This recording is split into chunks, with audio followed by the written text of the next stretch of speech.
Hi, Fearless fam. This is Coach Kara. You may be used to hearing me normally on our guest speaker calls, but for today's podcast episode, we thought it would be fun for Coach AB to come and take the hot seat, and that we would get the chance to interview her for a change.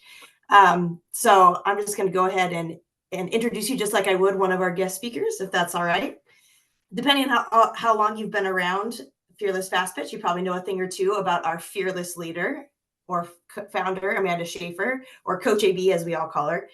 Amanda is from Lincoln, Nebraska, and has been playing softball since she was 8 years old, and then played all the way up through college, where she was an outstanding pitcher.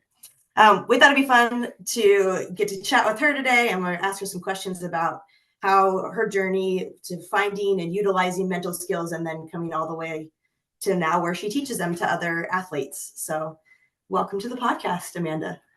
This is awesome. I love being able to do this with you. I feel so honored. Yeah. Your own podcast. You're a guest on your own podcast. Congratulations. I feel like we should do this live with the girls. This should be an actual guest speaker workshop. Yeah, that would be a great idea. That'd be a lot of fun. They could totally grill you, just like they grill all the other guest speakers that come on. They'd be asking you about your favorite foods. They'd be asking about your pregame pump up music. They would be asking you all those questions.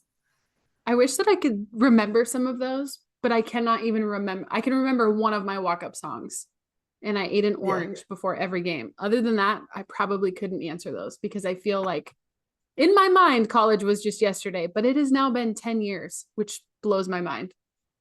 Yeah, it's crazy how fast that goes. I remember in high school, for some reason, with basketball, every day I would come home from school before a game. I would come home from school and I would only have like an hour between school and my game. I would come home from school and I would take exactly a 22-minute nap. I would set my alarm for 22 minutes. That was like a magic number of, I would wake up feeling good and not like overtired, and then I'd be ready to play, There all is those some little science things. to that. There is science to napping. Yeah, I definitely had it figured out. Well, we can go ahead and just get started and then start hearing what you have to say about mental skills and how you came upon them. How for you in your own life, how did you come about discovering mental skills? Like, were you overtly taught them, or do you feel like it was something you picked up along the way, or what was your first introduction to mental skills? I think what's interesting about this story is I've been asked this question before. So I love that we're talking about this on the podcast. Is I actually discovered mental skills outside of sport. So a huge part of my story that I feel like I should share more, because I think more and more people are going to have this common shared experience, whether we like it or not. I actually lost my dad to a terminal cancer diagnosis in 2017.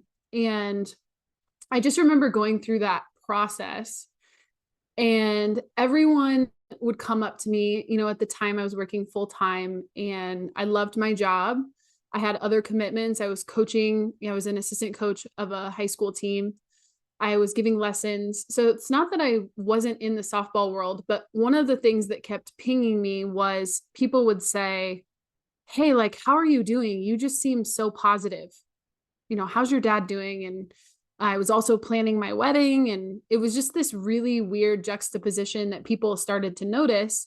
And for years, I had given pitching lessons, and I would always ask the question, how can I teach this? How can I instill confidence? And the answer always was, well, either the athlete has it or they don't. Either they have confidence or they don't. And so I just kind of left it at that. It wasn't until my dad's cancer diagnosis, I'll never forget this. I was sitting on the living room floor of my childhood home. And for whatever reason, I had kind of blocked it out that my dad's diagnosis was terminal. And my mom kind of looked at me and she goes, "Amanda, he's not going to make it through this." And so that was kind of my snap out of it moment where I said, okay, I now know the answer that I had not been wanting to hear. And I remember sitting on the living room floor. I was laying on my stomach like a little kid, trying to, relish being a child and what it meant, for my dad's diagnosis. And I remember Googling something to the extent of how to prepare for grief before grief happens. And there was an article that came up. It was about resiliency. And I thought, okay, well, this is really interesting. So essentially what the article said, the three things that stand out in my mind, and the reason that this will forever be burned into my brain is the vocab. A staunch acceptance of reality was one of the things that was listed. And so in that moment, I said, oh, okay, check, got that. I just have been hit with reality. And then the other two were, a sense that life is meaningful. And so if life is meaningful, we can bounce back from it. And the third one was the ability to improvise. And so this article just opened my eyes to, there are ways and methods that we can think about things, we can prepare for them. Resiliency isn't just something that happens, it's something that is kind of prepared or taught. And if we can reinvent that wheel, I know this sounds crazy, but through my dad's journey, it was kind of this full circle moment of, well, dang, if I can apply this to my story, why can't we apply this to softball? And so I started teaching it to my athletes, and it was kind of my safe haven. And so I was probably coaching at that time still 3 to 4 nights a week. And so that was my little slice of heaven. We had one little cage in the corner of a bubble. It was a dome. And I had my little cage that I rented for like, I don't know, $7 an hour. And I started teaching my softball girls this, and it started working. And so then a year later, I got the head coach position at my alma mater. Same thing. I said, well, I'm going to start teaching these skills. Something as simple as a breathing technique. And we made it to the district tournament. And one of my athletes came up to me and she was super nervous. And I said, well, do a box breath. And she went in, and I think we had a runner on second and third, and the tying run was on second. And she ended up scoring that tying run, and we had a chance to make it further into the postseason. And she came back to me and she looked at me and she goes, oh my gosh, coach, it worked. And even in my mind, I was skeptical, right? So I feel like that's a long-winded way of discovery, but it was like these tiny little dominoes of discovery that were just falling. And so, yeah, I guess that answers the question of like, I learned this and discovered it and kind of researched this for almost 2 years before I did anything with it. And here we are. Yeah, it's crazy. Yeah, and I love that. Like, how empowering is that to say? Because I think you're right on when you say like our generation or generations past, it very much was a sense of like you're either confident or you're not. Like it's a personality, an inborn personality trait that people have, right? Or even resiliency, like you either are tough or you're not, right? Like there's just people that are born that way, and I think there for sure are people that are born with different levels of those skills in them. But like, how empowering is that to learn that it can be taught? Because if it can be taught, then everybody has access to it and everybody has the ability to do that. And I love that about this direction for sports in general, and especially women's sports, because I think that's one of the reasons why it's not necessarily as popular for girls to play sports for as long, is because the ones that had that natural toughness and that natural resiliency maybe and can bounce back, they were able to keep playing. But the ones that didn't naturally have it, needed to be taught, and they weren't, and they, kind of fall away. And so I love that message of, if it can be taught, everybody can experience it, everybody can have it. And just that opens up so many doors for so many more athletes. And that's an awesome thing. I mean, I even think about that now, of not just on the mental skill side. If I could go back and learn what I have learned now back then, like, Kara, can you imagine what our sports careers would have looked like? I mean, I just feel like between the hitting advances, the pitching technology, and the pitching mechanics, for sure the pitching mechanics, but even the mental skills, had I known more about what they were, I would have leveraged them more. Yeah. Yeah. And I think like you, there were like bits and pieces that like I kind of knew, or like I had a few things that were a little bit more inborn in me that helped me be able to do the things I was able to do in sports. But yeah, for sure, if there was definitely some skills that if I had known then what I know now, it would have changed a lot. But what do you feel like, were there skills that you were using even maybe without even knowing that they're mental skills in high school or college? Like, do you feel like you discovered some of those on your own without even knowing what you were doing? Oh yeah. Like I remember Googling when I found out the term mental skills, because I'm prior to 2017, I had no idea what a mental skill even was. I wouldn't, and to this day, well, I think you see it too, is that sometimes when we ask our college girls or even the pros and the guest speakers that we have inside the program, when we ask them, hey, what mental skills do you use? We still kind of get a befuddled look, right? And so it's growing. I would say the number one is visualization. Had I been able to harness that more, when I found out, what visualization was in the different methods, I teach the PETLEP method, which is really ingrained into the timing of it. We want to keep it true as if you were actually performing the technique and the task and the timing. I would be visualizing very flash, I call them flash dreams. I would visualize, like one pitch at a time. Like I'm even envisioning on the mound, if my catcher called a rise ball, I would see, not always, but in those moments that I really wanted to make that ball jump, I would take 1 or 2 seconds and see the pitch before the pitch.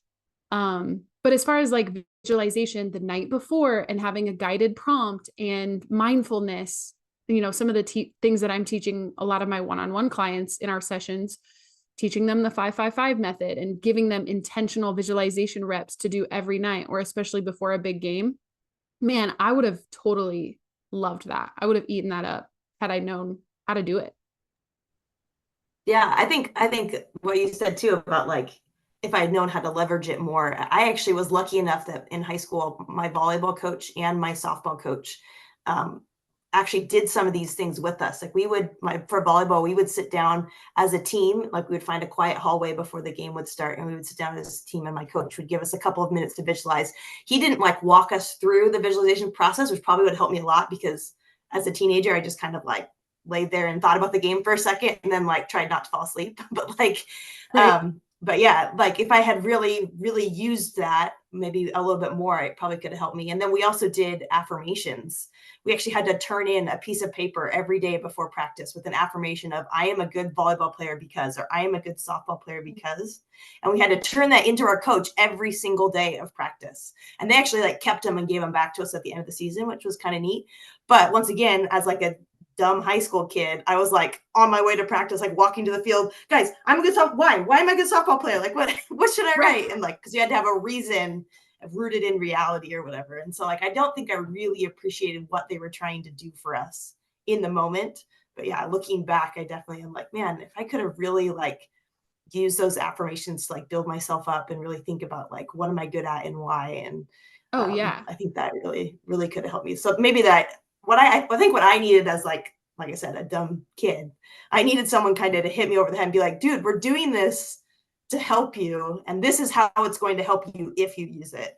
I think that would help me a lot as opposed to I was just jumping through these hoops that my coach was making me jump through. Right.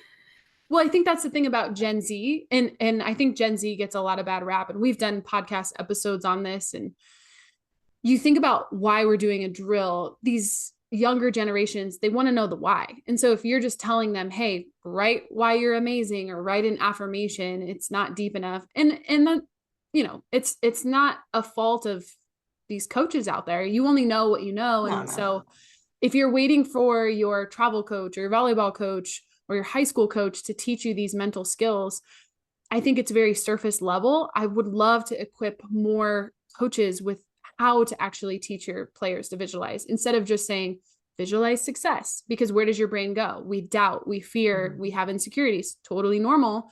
But if you don't have the proper techniques to work through a visualization and know what to focus on and how long it needs to be, I think those are some of the technical aspects that kind of get washed away. And again, like I'm not calling out coaches. It's if you don't have time to learn this, it's going to feel cheesy. I think about affirmations. The analogy I use is you can teach affirmations, but they have to be deeper on an identity level. And the brain loves proof. So if you're going to, tell your daughter or you're going to tell your team affirmations, what your coach did incredibly well was, okay, now tell me why. You are a good softball player, but now tell me why. That's evidence-based and proof-based. Same thing for positive thoughts. Think positive thoughts. Well, it's not just about thinking positive thoughts. It's what evidence does your brain have that you're a good pitcher? Or what preparation have you put in to be a good pitcher? Well, I've spent hours at lessons and hours at practice, and I'm working on my rise ball, and I could show you my, there's so much data out there. But yeah, I think the conversation is kind of steering towards like, if they know why, if your athlete knows why, they're going to be more empowered to do it. And your coach kind of did that for you guys. Well, yeah, and I think it's like totally a sliding scale type idea too, right? I don't believe for a second that the visualization and affirmations didn't help me at all, or definitely didn't hurt me. I just think it could have been more effective had I understood more behind it and more of the why. And I think I definitely benefited from it at the time, and I think I've benefited more from it since then. Just looking back and seeing, okay, well, I learned those skills then, and like continually applying them to my life later on. I definitely think they were valuable. But yeah. Well, I think about another one that I use if we're on that kind of topic of what mental skills we're using or not using. One of the things that I would always do is if I was nervous or I was frustrated, I would actually grab chalk at the back of the circle. And you could tell, and this is where I could go back and I would just give my college, hey, AB, like it's going to be okay. Anytime I would get frustrated on the mound, I would grab chalk. And if I had a really bad game, there was like no chalk line left at the back of the circle. And if I had a really good game, there's a lot of chalk left. And so, I think about the grounding techniques that we teach, the failure reset mechanisms that we teach. That's an anchor. It's getting back to the mind body connection. And I know all this and I know the science behind it. And so doing something physical to reset you, to bring you back to a more regulated state in those moments. Yeah, I was so angry or so upset that was kind of my comfort to grab chalk and let that chalk go. And as soon as that chalk was wiped from my fingers, then I couldn't get that batter. I couldn't get that pitch back. Now I totally know that that's a grounding technique. I guess. Yeah. And did you just like discover that yourself? Did you just start doing it, or did someone suggest it to you, or did you see it somewhere else, or where'd it come from? Nobody really suggested it to me. It was just one of those things that I started doing, and then it became a comfort thing. And I guess thinking through it, now that we're having this conversation, one of the analogies that I use for athletes when they go through that module of the Fearless Warrior program is the analogy of something that gives you comfort. So, while we're admitting all sorts of things on the podcast, I still have my little pillow, my little comfort pillow from when I was little. It's called Sunshine Pillow. And if my sister listens to this podcast, she's going to be laughing her butt off right now because I'm admitting this. But I'll admit it to the girls that, how many of you guys have a stuffed animal or a pillow or a blanket that gives you a sense of comfort? Well, do you really need it? Do you really need that blanket? Do you really need that stuffed animal? No, but it gives you a sense of comfort. And so I guess comparing that analogy to a grounding technique is you don't need to grab chalk. You don't need to look at a focal point in center field, but it's what it does for the mind-body connection is almost an indescribable, we could call it dopamine or chemicals or flow state. I mean, there are so many different scientific terms, but at the core of it, you're doing it because it provides your brain a sense of familiarity in an uncomfortable environment. Yeah, something you can control, something you can touch and feel, and brings you back to the moment. Do you feel like you did any of that in any of the sports that you played, now that you think about it? I don't know about grounding specifically. That's something that I've only just recently learned about.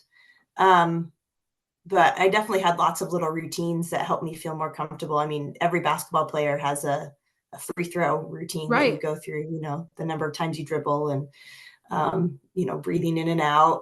I definitely had same thing for volleyball, for serving. I had a little routine before I served the ball. And, so, I mean, all of those little routines that definitely helped get you through just, it's so unpredictable. Everything is so unpredictable, but I can feel the same way right before my serve every time, even if it's, whether it's the first point or the last point I'm serving, like Right. If I do this same thing, it's just like every other serve I've ever made. Right. And, but I it's a think that's varying the key effect. too, is that, did anyone tell you that you had to bounce the ball 3 times or 4 times, No, no one ever told me what the routines were, but I do remember learning fairly early on the science behind routines, with respect to basketball with free throw shooting. Right. And I don't remember exactly where I picked it up. I used to watch sports all the time with my dad, and he may have sent something to me, or I may have asked the question when I was young. But I do remember learning that very early on, that this idea of muscle memory, which I think has a little bit been debunked, but like the idea of like doing the same thing over and over again helps your body be able to reset and get ready for the task at hand. For sure. But yeah, those little things definitely helped me out a lot. But once again, like I didn't really know why I was doing them. I just knew they made me feel good, or made me feel more in control and ready to go. Well, I think that kind of ties into, and this is kind of shifting. I don't know, in my Milford basketball team that I coached this year, they can laugh at me too, but I don't know a whole lot about basketball, but I definitely can say that softball and baseball are superstitious. And so like, as soon as we start talking about chalk lines, it's like, well, of course we don't step on chalk lines, but there are certain things that are, I look back and laugh of, oh, that was superstition. That actually wasn't a routine where I would do, and this is where I would go back and recoach myself and relive my college experience. Some of the things that I would do is, if I was in a really angsty mood, I would listen to like screamo pump up music. And if I was in a better mood, I would listen to like 90s. I love 90s jams, pop, like something upbeat. And I really noticed that my mood fluctuated based on the type of music that I was listening to. That's like superstitious. There was no constant routine there. One of the other things that I used to do, that thinking about it now, it's like, that was so dumb, was tying my shoelaces tighter or looser depending on like how I felt or the level of the competition. And I had this idea in my head that if I tied my shoelaces really, really tight, it would force me to focus better. And then if we won that game, or if I pitched successfully, or if I went 3 for 3 that day, guess what I was doing at the next game? Tying them really freaking tight. And then that's clearly evidence that's working. It's like, it's working.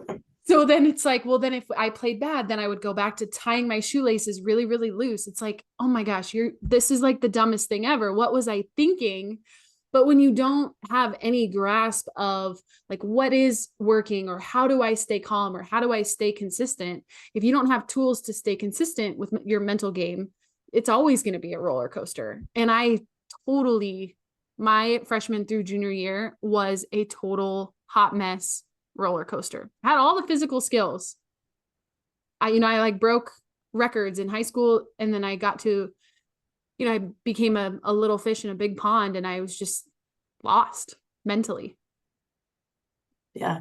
How do you teach your athletes to separate? Because I think from what I'm hearing, what you're saying, like we kind of want to steer clear of superstitions, like those aren't really helpful and actually can be harmful, versus mental skills. How do you teach your athletes to differentiate between the two, so that they're not, relying on superstitions, but really relying on like research-based skills that can actually help them?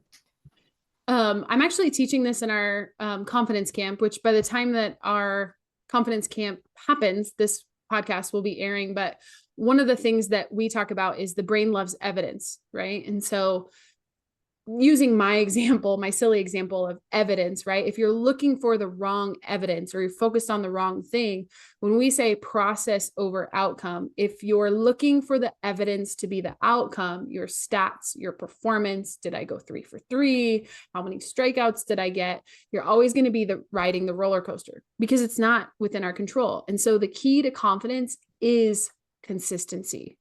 Great. How do I be consistent? Well, what's within your control? My mental skills and my physical skills. It's not one or the other. It's never going to be one or the other. I could give you all the mental skills in the world, but if you're not physically putting in the consistent preparation on the physical side, sorry, can't help you. Same could be said, vice versa. And when you think about consistency of the process, well, what's something within your control? My self-talk, my routines, my focal points. Where is my focus, right? Am I focused on let's use hitting as an example, because I work with a lot of my one-on-ones on hitting, is when I'm in the box, I feel like I overthink. Well, where's your attention? Well, I have to get a hit, or I need to get a hit, or I'm going to let my team down, or the pitcher throws really fast. Well, if your focus is on things outside of your control, you're always going to be riding that roller coaster. And so we've really been working hard on 3 keys to keeping it simple. And having that thing to go to, that no matter whether you're having an amazing game or you're having a crappy game, I need to do this and this and this. And sometimes it's a mix of mental skills and self-talk. Sometimes it's a physical keyword of, back hip through or back leg under. And really just giving your brain that consistency that it craves. 90% of the time I'm working on that with athletes. And then, the other 10% could be, a physical skill, but, where am I going with this? I kind of lost my train of thought. I feel like, yeah, kind of what you're saying is like one of the hard things about sport is that we applaud the results so often, right? So everything is result based. Like, when does the crowd cheer? Not when you like use your routine and get yourself in the box and feel good. Like, that's not when they cheer. They cheer when they see the ball go where it's supposed to. But with that said, though, you could absolutely rope a ball. You could lace the crap out of a ball and it go right to a player, and all of a sudden you are not successful. On the other hand, you can totally mishit a ball, like miss the majority of it, just barely stick it and, loop it over somebody's head or just dribble it somewhere. And all of a sudden you've got a hit and now you're successful. Like, is that really how we're measuring success in sport? Right. Like, how silly is that? But at the same time, like, that's when we get the applause. But if you can take away, and if you're relying on an unreliable source for your confidence, that's when you start to think it must be the socks or it must be, because I, spun 3 times in the dugout before I came out here or whatever. Whereas, like what you said, when you're using a mental skill, it's about those controllable things, controlling the controllable things. Like, I'm going to get in here and I'm going to see this pitch and I'm going to, take my hands to the ball. I'm going to do these things that I've been working on in practice. And that you can control all of that. And then all of a sudden you've taken success away from, the outcome and put it more squarely into what I can do and what I can control. And so just thank you for bringing that back and re-jogging my memory. That's absolutely right. And I feel like sometimes I get so close to it that it's like, well, doesn't everybody know this? And how do I articulate this in a way that not only makes sense, for other athletes, but for all ages? This is what this made me think of as you were saying that, is you're absolutely right, is that if we're waiting on the external validation, the other thing that we're going to be coaching about in confidence camp is the idea of your emotions. Emotions come and go. So if we look at confidence as an emotion, a feelings are fleeting. And so that confidence will come and go with your results. And so we really, really coach our athletes to say confidence is a choice. It's a decision. It's a constant decision. And how do we choose confidence even though we don't feel confident? Well, where does that come from? Consistency of my mental skills, of my physical skills. Can I rely on something that is constant? And that's where your confidence should rest, is, did I trust my process? Did I follow my process? Am I using my mental skills? There we go. That's it. Yeah. Well, and how freeing is that to know 100% when I leave this batter's box, I can feel successful regardless of an outcome. Right. And like, that takes so much pressure off if you're just thinking, I know 100% certainty, I can leave this batter box feeling like I was successful regardless of the outcome of what happens. Like, that's so much less pressure, because you're not like, unless I hit this ball, I'm going to feel terrible, right? No one wants that feeling. Or unless I hit this ball, I've let everybody down. Like, it just takes some of that pressure off. And all of a sudden, with pressure gone, your skills and your practice and your preparation can really, really show out and come out big for you. So well, I think for me, like thinking through this, I know a lot of our conversation is revolved around college. I think for me, where I really, really, really struggled was in the box. And when I was on the mound, minus my freshman year, I feel like my confidence kind of came back my sophomore year, but I think one of the things that I did exceptionally well on the mound was self-talk, and more specifically instructional self-talk, where my process wasn't striking the batter out. My process was, can I make my rise ball jump? Can I make my drop ball fall off the table? Can I do a yum yum change up? And that was like my mark of success. And so, yeah, when you look at it that way, if I am looking back and saying, okay, how do I look back with a different lens on my experiences as an athlete? I would definitely say that in the times where I was only focused on what did my body need to do and the keyword, I had a keyword for every single pitch. So rise ball, back leg under, drop ball, front leg strong, and I wasn't worried about anything else because my brain was too busy doing my instructional keywords. That was something that I was taught by my pitching coaches. That was really, really helpful. And we teach that to the warriors. That's great. You mentioned earlier about, the transition from high school to college, and that was a little bit rough. Do you want to share a little bit more about what was going on there, or what happened to poor Amanda from high school to college? Ooh. So this is kind of funny that to this day, I still get random texts from parents who go to the school district that I grew up in. So they have these record boards in the hallway. And in high school, we had a lot more records available. But I think for me, I was just having fun in high school and my goal was to play in college. I think I got all but 3 possible records for high school. And it was fun for me. There was no pressure in high school. And so when I transitioned to college, I just assumed, sadly, that it would be the same. Keep on dominating. Yeah. Right. I'm just going to go to college and I'm just going to fit right in.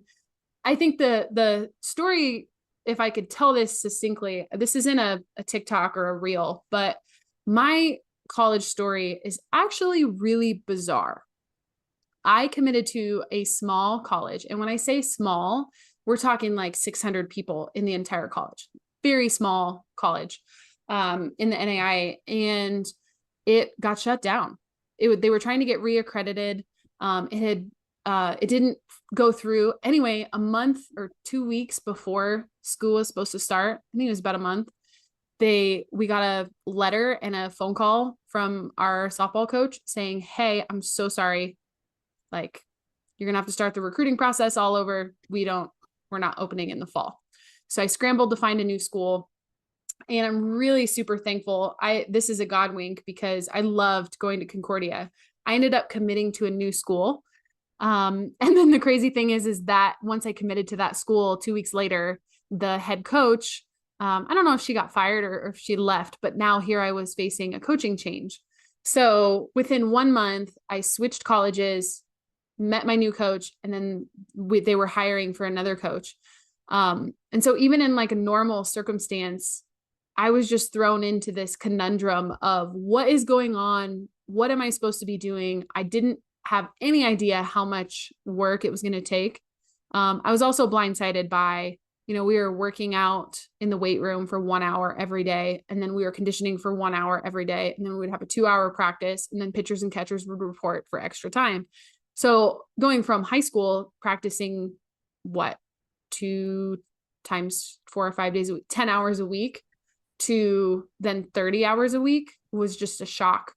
And then come spring season, I was not dominating. So between all of that, I think college freshman year, if I could go back and talk to myself or a lot of the college freshmen that will be going into college, if you have a incoming college freshman, is don't go in expecting things to be the same, because it's not. And it's going to be really freaking hard. But if you make it through your freshman year, congrats, because it's hard for everybody.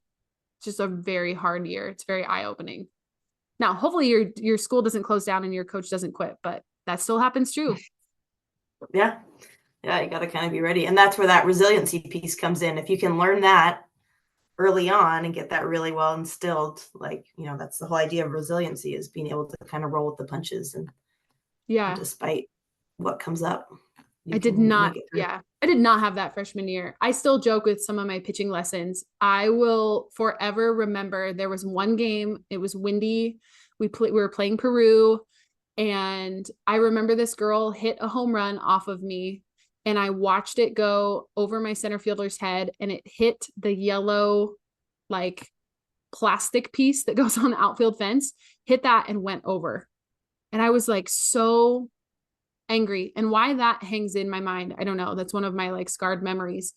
I could not let go of getting home runs hit off of me. I mean, I probably gave up maybe 1 or 2 home runs in my entire career, and I was averaging at least 1 to 2 home runs given up a game. Maybe that's dramatic, but that's what it felt like. I was just giving up bombs left and right. It was like, this is not dominating. It's a different experience. Uh-huh. Yeah, for sure. Well, do we want to hop to some of these Instagram questions that we've got? Yeah. All right, so here's a couple of questions that I put a poll in the Facebook group. If you're not a part of our Facebook group, we have a Facebook group that's free. We should probably link that in the show notes. Whether you're part of our programs or not, we actually have a free Facebook group for parents and players to stay connected. We asked, what would you want to know about mental skills and how they work, or how I use them as a coach? So Kara, you want to ask some of those? What questions came in? Yeah, so I got a couple here from Instagram. The first one is, was there a point where you didn't want to play anymore? So in high school or college, or maybe even younger. Did you ever hit a point where you're like, I'm done, I'm not playing anymore? My dad would talk about this when I was little. I was told when I was 10 that I couldn't be a pitcher. And I don't remember this, but my dad did. And so that's when we kind of really hit pitching lessons hard, because he wanted to prove them wrong. But I just had a love and a passion for the game.